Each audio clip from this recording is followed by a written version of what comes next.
broadcaster, Derek, the friendly country broadcaster you referred to, could not find support from the Prime Minister of that friendly country, Tiruchi Siva. Yes, yes, you said so. Thank you, Mr. Chairman, sir. Sir, bear with my interventions. They are not very long. Sir, Article 87 of the Constitution provides that two instances the Honorable President will address both the houses of the Parliament. One after a general election, the first sessions, and the first sessions of every year. Sir, the President's speech is nothing but it highlights the government's policy priorities and its plan for the upcoming year. Sir, as a convention, the motion of thanks to the President for her address to both the Houses of the Parliament. Along with that, I would like to thank her for that, for having addressed, and I would like to congratulate her for one reason, sir. She has read out the policy note of the government without omitting, without deleting, without including anything to her wish. She has set a role model, unlike what has happened in the state of Tamil Nadu, the executive head of the state. The governor has done, the president has she has read out the speech as it was given to her. So she has set a very good role model, sir, and I would like to thank and congratulate her. Sir, it is 9 years this government has come to power. In one more year, they have to relook what has happened, and we too go back and see what all have happened.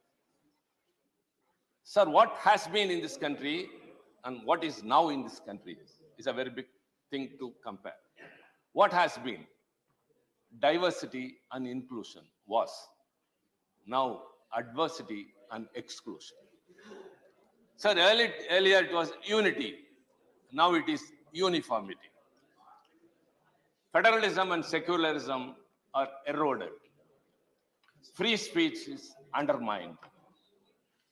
And sir, dissent is criminalized. In democracy, dissent is one of the basic features.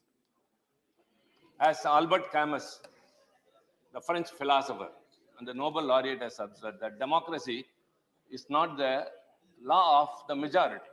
It is the protection of the minority. So many apprehensions are looming on the linguistic and religious minorities in this country. Sir, they are not just accusations we are leveling against. What we have experienced all these years. Sir, this government, to be very precise, I could say it is an embodiment of pro-rich policies and anti-poor activities. Sir, I would like to quote the President's address, one or two. By 2047, it starts. We have to build a Bharat which is self-reliant and also able to fulfill its humanitarian obligations. A Bharat which has no poverty and where the middle class is also prosperous. A Bharat whose youth and women power will be at the forefront to give direction to the society and the nation, and whose youth are well ahead of time. Sir, what we understand? So we have not realized all these things in the past years. We are celebrating what you call that Amrit Kaal or something, 75th year after independence. We have not realized. And this target is set for the next 25 years. We boast that we are the 5th economic power in the country, in the world. But the situation is that poverty has yet to be eradicated. And the middle class is to be prosperous. Excuse me. Sir, humanitarian obligations is yet to be realized. Let me say what all we have experienced in this country, in this government, sir. Number one, petrol and diesel prices were hiked 78 times during this regime, and 14 times only between this year. And the government has earned a revenue of 8 lakh crore rupees between 2018 and 21 only through petrol and diesel price hikes. And how it was spent? another thing comes. An RTI replied by the RTI, an RBI replied to an RTI very clearly says 2 lakh crore bad loans were waived off in 2020 and 21. So the total write-off of loans over 11.6 lakh, most of which are only during these 9 years. And for example, we are basically an aggregate. The BJP in its manifesto promised that the income of the farmers would be double. But what happened? It has not doubled. Rather, the price of DAP has increased from 1,200 to 1,350. The price of urea has not increased, but the quantity has been reduced from 50 kilograms to 45 kilograms. Sir, very sorry, sir. We are all very much shocked at the incident what happened in Turkey yesterday. An unexpected earthquake has taken away the lives of 4,500 people. We all, of course, expressed our grief. But in this country, sir, in 2020 only, 5,579 farmers have committed suicide. That is 15 farmers per day. Shame. We call ourselves an agricultural country. Sir, this country withstood their economic recession in the past and even now, only because of the agriculture sector and the public sector. These two are targeted by this country. All policies, all things that they are doing are in favor of only the rich people, that is the corporates. Sir, India's reserves have fallen down from $633.6 billion to 545.6 as of 16th September 2022. Sir, what all has been done? The government has done all these things, but another thing, sir, the inflation, which is very, very important. Sir, in May 2022, the Ministry of Finance released a monthly review document, which said that the inflation has lesser impact on the low income strata than that of the richest. Sir, it was during that time, the inflation reached the highest of 7.95%, which is 95-month high than ever before. And the rupee values depreciation, 80 rupees to a dollar. Sir, any person who does not know even much economics know very well that the depreciation of the value of money reflects on inflation, direct impact on inflation, and the devastating ramifications will be felt only by the poor and the middle class. And we felt it. Sir, one more thing, sir, which would be shocking. They again say your GDP going high and all. 40% of the wealth generated in this country is owned by 1% of the population. And only 3% of the wealth trickles down to 50% of the population. Sir, when the President address speaks much about women and youth, I'd like to say, women population has increased. Dr. Lakshman, who moved the motion, said very proudly, and Javadekar, my friend, also told. And I would like to add to them one more. The enrollment of women in higher education is more than men, that is 27.9%. But the women employment has fallen down from 24% to 18%. So in the world, India constitutes more youth population, where unemployment prevails more. Sir, another thing, as I would like to second my friend Mr. Derek, who said that, quoting the President's address, the long-felt urge to be rid of the scourge of mega scams and corruption in government schemes is now being realized. That's what everyone spoke. Mr. Digvijay Singh spoke, and he also said, sir, for the past 4 days, the parliament didn't function. Of course, everyone felt, you felt very much for it. Sir, it was not deliberate. It is not our intention. We want the parliament to function smoothly, and the responsibility does not lie only with the opposition benches. It is also with the treasury benches. Sir, you observe to the rules. Sir, you told that our notices were not in order. You asked me to come and meet you in the chamber. I met you. You gave me some directions. Then I rectified it and sent a notice. I didn't receive anything, whether it was in form or not up to your expectation. Leave alone, sir, our notices and your rulings. What is the government doing? Should they not take cognizance of a big industry company that is Adani, which is being talked by the media, that it is being discussed on TVs, on papers, and everything? What is the government doing? Why should it not come forward? When the situation is privatization and liberalization, and it has impacted India economically and morally, should not the government come forward and what we asked for, a JPC, Joint Parliamentary Committee, to go into the issue. It's a process in the democracy. Why you are not for it? Why you are not able to do that? So the government is not intent. As he asked, what is SEBI doing? What are the other agencies doing? That apart, the government, which has to come forward. Sir, when we are asking for a JPC, they should have met you in the chamber or coordinated with the opposition parties and said, yes, we can resolve the issue. Let the parliament see. They cannot just go out and meet the media and say the opposition parties are eating taxpayers' money. They are not allowing the parliament to run. It is not leveling accusation against us. They should resolve the issues. So the country is very much concerned about what has happened because of one corporate, which is being supposed to have been favored many a time by the government. So I think if at all we have to bring out something, it can be done only by an introspective into that by a JPC. So that has been happening here. And now we are telling this number of things which are happening. And sir, the government has earned 4.86 lakh crores of rupees in 3 years by way of selling the public sector undertakings fully and partly. 4.86 lakh crore rupees. What for? Sir, the public sectors are considered to be the temples of economy. Why are you so much concerned? Sir, I will tell you 2 examples. I think, yes, within my time, I have confined to myself. There are 2 things that have not come to limelight.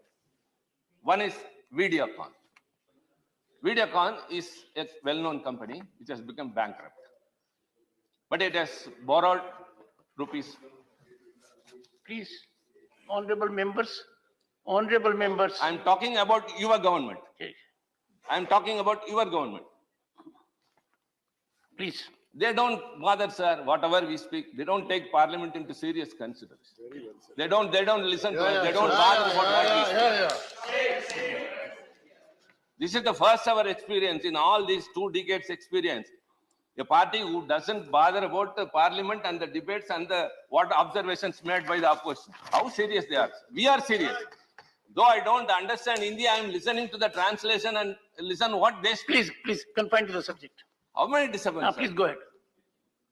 Sir, it has borrowed rupees 65,000 crore to the tune of 65,000 crore from various banks. So when it has become bankrupt, there no other go than to sell that organization and give it to the banks. Sir, the issue went to NCLT, National Company Law Tribunal, and it has adjudicated the case. In what manner? It has decided and said that can be sold to a Pinsor technology, something. It can be? Sir? It can be? NCLT. Yes. To be sold to a certain company. If you want, I can tell the name. This is Twin Star Technologies, which is a subsidiary company of some other Vedanta or something. That is not the concern. You know for how much? 3,000 crore. It is 65,000 crore of loans to the banks, but the NCLT has said that it can be sold to that 3,000 rupees. Who is the sufferer? The banks. If the banks suffer, either the government should go to the rescue, or the people will ultimately they will be paying for it. Then the banks appeal for it. NCLTA, Appellate Authority, and it is withheld. This is one thing. It is about a private organization, but the sufferers are the bank. Sir, another is CEL, Central Electronics Limited. Sir, very, very important one, sir. And it earns a profit of 730 crore per year. This organization, CEL, earns a profit of 730 crore per year. And it has orders for more than 1,500 crore. And it has been sold to a private company, sir, for just 250 crore. It has an infrastructure, it has an asset of more than 440 crore. It pays a dividend profit to the government 700 crore. And it has orders also, not that like some other organization, PSU, that they suffer because of orders. They have orders for 1,500. Why should it be sold? That too at this rate. Just for 250 crores, sir. And the company which bought has nothing to do with the electronics. That is a strange thing. It is only an interior decorator company who doesn't know electronics. Sir, kindly enlighten us. Let the government tell us. You are selling, you are coming to the rescue of a private organization and the banks are the sufferers. And now you are selling a profit-making public sector organization to a, I don't want to say at a cost, which is not at all acceptable. So they are victimizing. Sir, let me conclude by one small interesting incident. There is a college, sir. There is? A college hostel, where in the canteen, every day, upma is being served.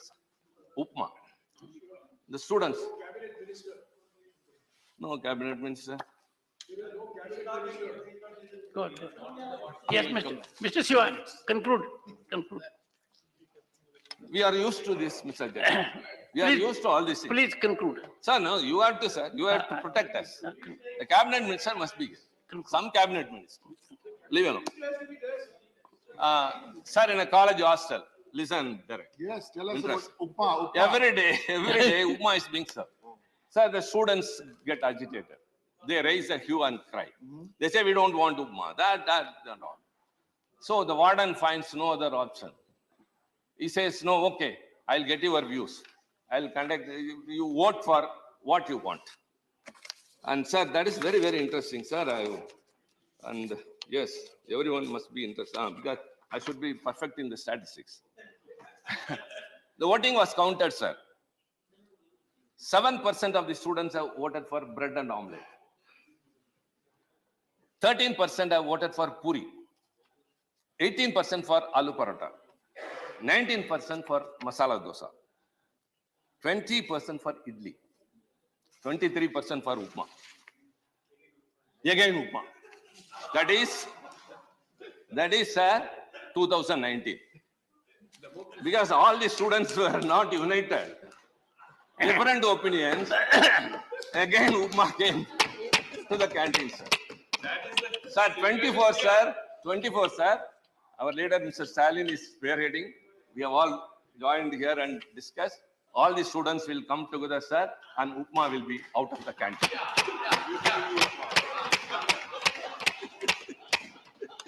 The only thing is, we have to come together, and we are coming together. Sir, enough of what we had from your side. What we suffered because of demonetization. How you deprived the states of their rights and took the GST have suffered. Sir, 1 minute, sir. Just 1 minute. The people and the states. How federalism has been affected. All your laws, either draconian or anti-federal, anti-secular, and anti-minorities. Enough of the apprehensions the linguistic and the religious minorities had in this country. When you are spending thousands of crores to enrich a language or to revive a language which is spoken or known only to a few thousand, that is Sanskrit, but you are victimizing classical languages, Tamil and other languages. Enough of everything. Sir, 2024 will give a verdict.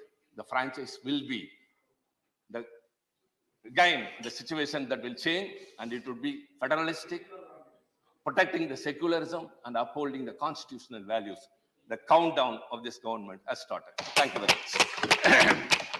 Sri Sanjay Singh, not